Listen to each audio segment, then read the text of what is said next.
G'day, wonderful listeners. This is episode 27 of Trev's Talk, and I'm your host, Trev. Last week, I spoke about supernatural signs in the past from the spiritual world at Fatima in Portugal, way back in 1917. And in the near future, promises from Our Lady for a sign undeniably from God at Medjugorje at the time of the visionaries sharing the third secret with the public. However, there is another series of apparitions that makes up a trifecta. Our Lady appeared to some children, gave them some messages, and promised a sign to come at Garabandal in Spain in the 1960s. It took place in San Sebastian, Garabandal, a remote village in northern Spain where 4 young girls, Conchita, Mary Lolly, Jacinta, and Mary Cruz, reported over 2,000 apparitions of St. Michael the Archangel and Our Lady of Mount Carmel. The main messages given in October 1961 were to live good lives, make sacrifices, do penance, and visit the Blessed Sacrament often. The children were also told a chastisement will come if people do not change. Then, in June 1965, the children were told that the previous message was ignored.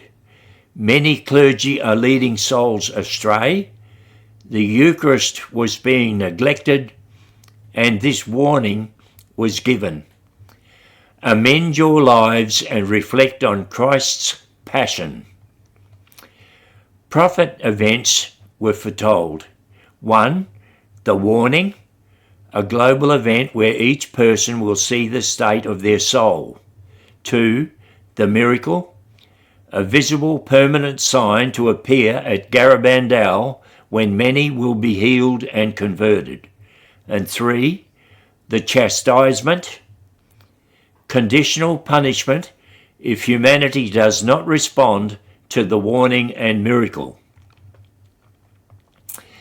The Garabandal apparitions have not been officially approved by the Catholic Church due to opposition by some officials at the time, but I am absolutely convinced they are genuine.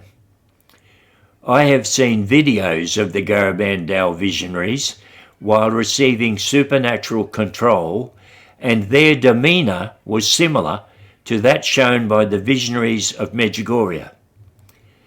The appearances at Fatima were Our Lady trying hard to wake people up, trying to get people to turn to God. The appearances at Garabandal were Our Lady giving another mighty effort to get people to turn to God. Then came the massive 44 years of continuous appearances at Medjugorje, her most powerful and last great effort. Change must come, or else we will experience God's chastisement. I think God is sick of us, tired of our ungrateful behaviour. He is our Father in heaven and wants us to acknowledge and respect him, as we do with our earthly fathers. We don't ignore our earthly fathers or treat them like they don't exist. I know it's hard to believe in something you can't touch or see, but love is like that. You can't touch or see it, but it is very real. God is like that. You can't touch or see him, but he is real. And Our Lady is coming to earth and advocating for us like she advocated for the celebrants at the wedding at Cana. She is trying to get us to turn towards God, not to turn away from God. What I've told you just now, and in the last episode about the trifecta of apparitions, can also be Googled if you would like to research further. But right now, I want to bring in some news regarding moves towards the Mooditch Scholarship Fund. This morning, out of the blue, I got an email from Australia's Voice, the new political party led by Fatima Payman. I've previously mentioned her in episode 18. I've checked out her website-listed policies and am impressed with them, and with her. She has integrity, and I believe a powerful desire to do good through her political position. The email was an invitation to attend an event Fatima and her husband Jacob are running in about a week and a half from now. Just prior to getting Fatima's invite, I was mulling over ringing Medina, the Muslim lady from the local mosque I've mentioned several times in previous episodes. I want to get a meeting with her to see if she would help me get a meeting with a senior imam I could pitch my scholarship fund project to. The fact that Fatima's invite came just in time to stop me ringing Medina makes me wonder if I should attend Fatima's event first. Medina is an accountant and is treasurer for the local mosque and the Bosnian Club. So, because the end of financial year is upon us, she may be too busy with financial stuff to chat with me. I will try ringing her, but if there is any impediment to meeting with her for a chat, I will then stop pursuing her before attending Fatima and Jacob's event. That event will also have Megan Cracker present. Megan has a professional interest in suicide prevention for young Aboriginals in juvenile detention. I've met her and told her I believe we could stop suicides in young offenders if we stopped imprisoning them and involved them in discipline and teamwork in boot camps using army trainers and horses.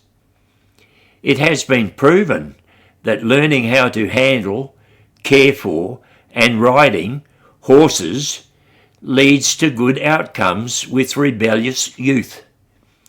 I've used horse programs with badly behaved primary school aged kids to good effect, and I'm not a professional. Professional trainers would have far better effects and gain far more good results than me. Surely this idea is better for mental health than juvenile detention causing suicides. Mentioning mental health reminds me that my reconsideration for medical clearance to obtain a private pilot's licence is due from the Aviation Authority. In episode 13, I presented to you, wonderful listeners, my desire to get such a licence, and I promised to take you with me on my journey to get that licence. In episode 16, I explained that because my first medical clearance application was refused, I put forward an official request for a reconsideration. The Aviation Authority deemed I would have to wait 10 to 12 weeks for their considered answer. I would get clearance or not notified then. Well, that wait time is about up, so I should be able to tell you the result any time now.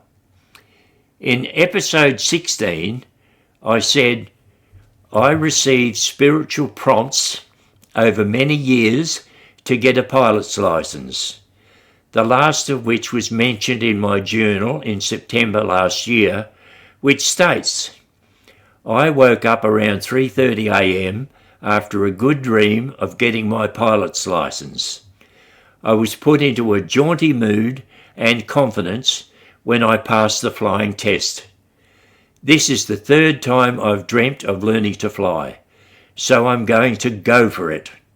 End of journal entry. So, is it to be this time I get the medical clearance or not? If it is a no answer, I will fight on by any other means open to me, because it is important that I can fly around small country towns giving talks and selling my book.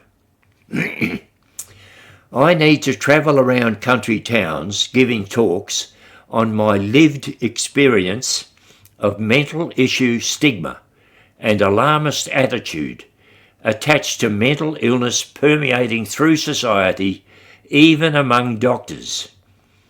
I am a walking, talking example of how correct medication and proper diagnoses can easily control a mild schizophrenic and have them be a fully contributing member of society. Anyone, including doctors, who should read my book would clearly see that a person can fully integrate into society after suffering a period of psychosis. I recovered from such a period and did so much good work that I was awarded an Order of Australia medal. The lessons I learned make me want to be an advocate for others. I can best do this by flying around country towns, giving talks on my experience, and offering my story honestly and clearly recorded in my book. I need to get onto it now, as I am getting older and have only limited time to be useful in this way. So, wonderful listeners, I've come to the end of this episode.